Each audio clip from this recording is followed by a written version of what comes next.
নমস্কার বন্ধুরা, আমার চ্যানেল গল্পে নীলাঞ্জনাতে সকলকে স্বাগত। আজকের গল্প ভূত, লিখেছেন বিভূতিভূষণ বন্দ্যোপাধ্যায়। গল্প পাঠ শুরু করার আগে ছোট্ট কয়েকটি কথা। যারা আমার চ্যানেলটি সাবস্ক্রাইব করেছেন তাদেরকে অসংখ্য ধন্যবাদ জানাই। যারা এখনও চ্যানেলটি সাবস্ক্রাইব করেননি তারা সাবস্ক্রাইব করে পাশে থাকবেন। গল্প পাঠ ভালো লাগলে একটি লাইক দেবেন। শুরু করছি আজকের গল্প ভূত। কি বাদামটাই না হতো শ্রীশ পরামানিকের বাগানে। রাস্তার ধারেই বড় বাগানটা, অনেক দিনের প্রাচীন গাছপালায় ভর্তি। নিবিড় অন্ধকার বাগানের মধ্যে দিনের বেলাতেই একটু দূরে আমাদের উচ্চ প্রাইমারি পাঠশালা, রাখাল মাস্টারের স্কুল। একটা বড় তুঁত গাছ আছে স্কুলের প্রাঙ্গণে, সেজন্য আমরা বলি তুঁততলার স্কুল। দুজন মাস্টার আমাদের স্কুলে। একজন হলেন হীরালাল চক্রবর্তী। স্কুলের পাশেই এর একটা হাড়ির দোকান আছে, তাই এর নাম হাড়ি বেচা মাস্টার। মাস্টার তো নয়, সাক্ষাৎ জম। বেতের বহর দেখলে পিলে চমকে যায় আমাদের। টিফিনের সময় মাস্টার মশায়েরা সব ঘুমোতেন। আমরা নিজের ইচ্ছে মতো মাঠে বাগানে বেরিয়ে ঘণ্টাখানেক পরেও এসে হয়তো দেখি তখনও মাস্টার মশাইদের ঘুম ভাঙেনি। সুতরাং তখন আমাদের টিফিন শেষ হলো না। টিফিনের মানে হচ্ছে ছুটি মাস্টার মশাইদের, ঘুমোবার ছুটি। সেদিনও এমনি হলো। রেল লাইন আমাদের স্কুল থেকে অনেক দূরে। আমরা মাতলার পুল বেরিয়ে এলাম, রেল লাইন বেরিয়ে এলাম। ঘণ্টাখানেক পরে এসেও দেখি এখনও হাড়ি বেচা মাস্টারের নাক ডাকছে। নারায়ণ বললে, ওরে চুপ চুপ, চেঁচাসনি, চল ততক্ষণে পরামানিকদের বাগানে বাদাম খেয়ে আসি। আমাদের দলে সবাই মত দিলে। আমি বললাম, বাদাম পাড়া সোজা কথা, তলায় কত পড়ে থাকে এ সময়, চল তো দেখি। এইবার সবাই আমরা মিলে পরামানিকদের বাগানে ঢুকলাম পুলের তলার রাস্তা দিয়ে। দুপুর দুটো, রোদ ঝমঝম করছে। শরৎকাল, রোদের তেজও খুব বেশি। গত বর্ষায় আগাছার জঙ্গল ও কাঁটা ঝোপের বেজায় বৃদ্ধি হয়েছে বাগানের মধ্যে। জঙ্গলের মধ্যে দিয়ে সুড়িপথ, এখানে ওখানে মোটা লতা গাছের ডাল থেকে নেমে নিচেকার ঝোপের মাথায় দুলছে। আমরা এ বাগানের সব অংশে যাইনি। মস্ত বড় বাগানটা, পাকা রাস্তা থেকে গিয়ে নদীর ধার পর্যন্ত লম্বা। পেয়ারাও ছিল কোনো কোনো গাছে, কিন্তু অসময়ের পেয়ারা তেমন বড় হয়নি। ফল আরও যদি কোনো রকম কিছু থাকে। খুঁজতে খুঁজতে নদীর ধারের দিকে চলে গেলাম। বাদাম তো মিললই না, যা বা পাওয়া গেল ইট দিয়ে চেঁচে তার শ্বাস বের করার ধৈর্য আমার ছিল না। সুতরাং দলের সঙ্গে আমার ছাড়াছাড়ি হয়ে গেল। নদীর দিকে বন বেজায় ঘন, এদিকে বড় একটা কেউ আসে না। খসখস শব্দে শুকনো পাতার উপর দিয়ে শেয়াল চলে যাচ্ছে। কুল্লো পাখি ডাকছে উঁচু তেঁতুল গাছের মাথায়। আমার যেন কেমন ভয় ভয় করছে। আমাদের স্কুলের ছেলেরা কানে হাত দিয়ে গায়, ঠিক দুপুরবেলা ভূতে মারে ঢেলা, ভূতের নাম রশি, হাঁটু গেড়ে বসি। সঙ্গে সঙ্গে তারা অমনি হাঁটু গেড়ে বসে পড়ে। এসব করলে নাকি ভূতের ভয় চলে যায়। আমার সঙ্গে কেউ নেই, ঠিক দুপুরবেলাও বটে। মন্তরটা মুখে আওড়ে হাঁটু গেড়ে বসবো, কিন্তু ভূতের নাম রশি হলো কেন? শ্যামও হতে পারত, কালো হতে পারত, নিবারণ হতেই বা আপত্তি কী ছিল? একটা বাঘ ঘুরে বড় একটা বাঁশবন আর নিবিড় ঝোপ তার তলায়। সেখানটায় গিয়ে আমার বুকে ঢিপ ঢিপ শব্দ যেন হঠাৎ বন্ধ হয়ে গেল। একটা আমড়া গাছের তলায় ঘন ঝোপের মধ্যে আমড়া গাছের গুড়ি ঠেস দিয়ে বসে আছে বড় বাঘদিনী। ভালো করে উঁকি মেরে দেখলাম, হ্যাঁ ঠিকই, বড় বাঘদিনীই বটে। সর্বনাশ, সে যে মরে গিয়েছে। বড় বাঘদিনীর বাড়ি আমাদের গাঁয়ের গোসাই পাড়ায়, অশ্বত্থতলার মাঠে একখানা দোচালা কুঁড়ে ঘরে সে থাকত। কেউ ছিল না তার। পালমশায়ের বাড়ির ঝিগিরি করতো অনেক দিন। তারপর তার জ্বর হয়, এই পর্যন্ত জানি। একদিন তাকে আর ঘরে দেখা যায় না। মাস 2 আগের কথা। একটা স্ত্রীলোকের মৃতদেহ পাওয়া গেল বাঁওড়ের ধারে বাঁশবনে। শেয়াল কুকুরে তাকে খেয়ে ফেলেছে অনেকটাই। সেই রকমই কালো রোগামতো দেহটা, বড় বাগদির মতোই। সকলে বললে জ্বরের ঘোরে বাঁওড়ের জল তুলতে গিয়ে বড় গিয়েছে। সেই বড় বাগদি আমড়া গাছের গুড়ি ঠেস দিয়ে দিব্যি বসে। আমি এক ছুটে বন বাগান ভেঙে দিলাম ছুট পাকা রাস্তার দিকে। যখন বাদামতলার দলের মধ্যে এসে পৌঁছালাম তখন আমার গা ঠক ঠক করে কাঁপছে। ছেলেরা বললে, কি হয়েছে রে, অমন করছিস কেন? আমি বললাম, ভূত। কোথায় রে? সে কি?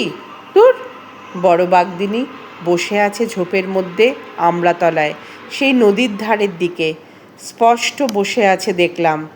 সে কি রে, তা কখনো হয়? নিজের চোখে দেখলাম, একেবারে স্পষ্ট বড় বাগদিনী।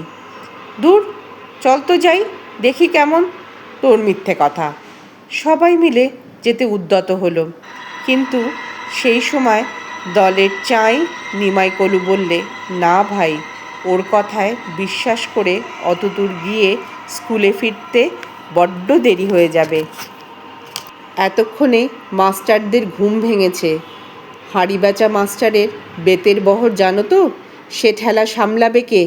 আমি ভাই যাব না, তোমরা যাও, ওর সব মিথ্যে কথা। ছেলের দলের কৌতূহল মিটে গেল হাঁড়ি বেচা মাস্টারের বেতের বহর স্মরণ করে। একে একে সবাই স্কুলের দিকে চলল, আমিও চললাম। আমরা গিয়ে দেখি মাস্টার মশাইদের ঘুম খানিক আগেই ভেঙেছে। ওদের গতিক দেখে মনে হলো হাঁড়ি বেচা মাস্টার আমাদের শূন্য ক্লাসরুমের সামনে অধীরভাবে পায়চারি করছিলেন। আমাদের আসতে দেখে বলে উঠলেন, এই যে খেলা ভাঙলো। আমরাও বলতে পারতাম, আপনার ঘুম ভাঙলো, কিন্তু সে কথা বলে কে? তার ক্রুব্ধ দৃষ্টির সামনে আমরা তখন সবাই এতটুকু হয়ে গিয়েছি। ক্লাসে ঢুকেই তিনি হাঁকলেন, রত্না, অর্থাৎ আমি। এগিয়ে গেলুম। কোথায় থাকা হয়েছিল? আমি তখন নবমীর পাঁঠার মতো জড়সড় হয়ে কাঁপছি। এদিকে বড় বাগদিনী, ওদিকে হাঁড়ি বেচা মাস্টার। আমার অবস্থা অতীব শোচনীয় হয়ে উঠেছে, কিন্তু শেষ অস্ত্র ছিল আমার হাতে, তা ত্যাগ করলাম। বললাম, পণ্ডিত মশাই, দেরি হয়ে গেল কেন? ওরা জানে। এই সর্বপরামাণিকের বাগানে বাদাম কুড়োতে গিয়ে ভূত দেখেছিলাম, তাই। হাঁড়ি বেচা মাস্টারের মুখে অবিশ্বাস ও আতঙ্ক যুগপৎ ফুটে উঠল। বললেন, ভূত? ভূত কি রে? আগে ভূত, সেই যারা। বুঝলাম বাঁদর, কোথায় ভূত? কী রকম ভূত? সবিস্তারে বললাম। আমার সঙ্গীরা আমায় সমর্থন করলে। আমায় কী রকম হাঁপাতে হাঁপাতে আসতে দেখেছিল বললে সে কথা। হাঁড়ি বেচা মাস্টার ডেকে বললেন, শুনছেন দাদা? রাখাল মাস্টার তামাক খাওয়ার জোগাড় করছিলেন। বললেন, কি? ওই কি বলে শুনুন, রত্না নাকি এখনই ভূত দেখে এসেছে সর্বপরামাণিকের বাগানে। সর্বপরামাণিক কে? আরে ওই শ্রী সর্বপরামাণিকের বাবার নাম, ওদেরই বাগান। আবার বর্ণনা করি সবিস্তারে। রাখাল মাস্টার গোড়া ব্রাহ্মণ।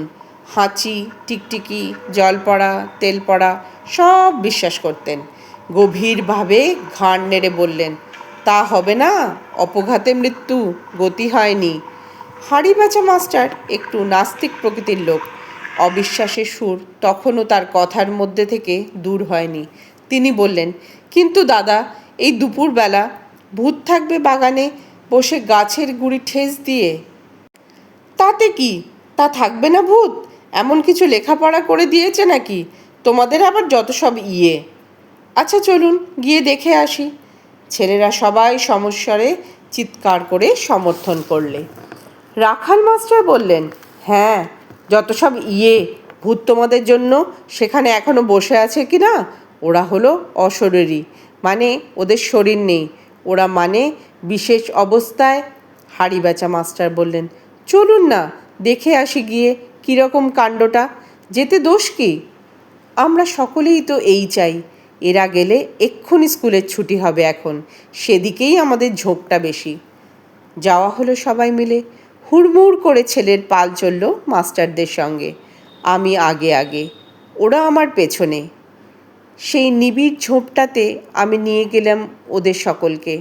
যে দৃশ্য চোখে পড়ল তা কখনো ভুলব না। এত বৎসর পরেও সে দৃশ্য আমার যেন চোখের সামনে দেখতে পাই এখনও। সবাই মিলে ঝোপঝাপ ভেঙে সেই আমড়াতলায় গিয়ে পৌঁছালাম। যা দেখলাম তা অবিকল এই। আমড়া গাছের তলায় একটা ছেঁড়া, অতি মলিন, অতি দুর্গন্ধ কাঁথা পাতা, পাশে একটা ভাঁড়ে আধ ভাঁড়টাক জল, একরাশ আমড়ার খোসা ও আঁটি জড়ো হয়েছে পাশে। কতক টাটকা, কতক কিছুদিন আগে খাওয়া। একরাশ কাঁচা তেঁতুলের ছিবড়ে, পাকা চালতার ছিবড়ে শুকনো। ছিন্ন কাঁথার উপর জীর্ণ শীর্ণ বৃদ্ধা বড় বাগদিনী মরে পড়ে আছে। খানিকটা আগে মারা গিয়েছে। এ সমস্যার কোনো মীমাংসা হয়নি। আমরা হৈ হৈ করে বাইরে গিয়ে খবর দিলাম। গ্রাম্য চৌকিদার ও দফাদার দেখতে এলো। কেন যে বড় বাগদিনী এই জঙ্গলে এসে লুকিয়েছিল নিজের ঘর ছেড়ে, এ প্রশ্নের উত্তর কে দেবে? কেউ বললে ওর মাথা হঠাৎ খারাপ হয়ে গিয়েছিল, কেউ বললে ভূতে পেয়েছিল। কিন্তু বড় বাগদিনী মরেছে অনাহারের শীর্ণতায় ও সম্ভবত আশ্বিন কার্তিক মাসের ম্যালেরিয়ায় ভুগে। কেউ একটু জলও দেয়নি তার মুখে। কেই বা দেবে এ জঙ্গলে? জানতই বা কে? বড় বাগদিনীর এ আত্মগোপনের রহস্য তার সঙ্গেই পরপারে চলে গেল। গল্প পাঠ এখানেই শেষ হলো। গল্প পাঠ কেমন লাগলো আপনারা মতামত জানাবেন। এতক্ষণ সঙ্গে থাকার জন্য অসংখ্য ধন্যবাদ। আপনারা সকলে খুব ভালো থাকবেন।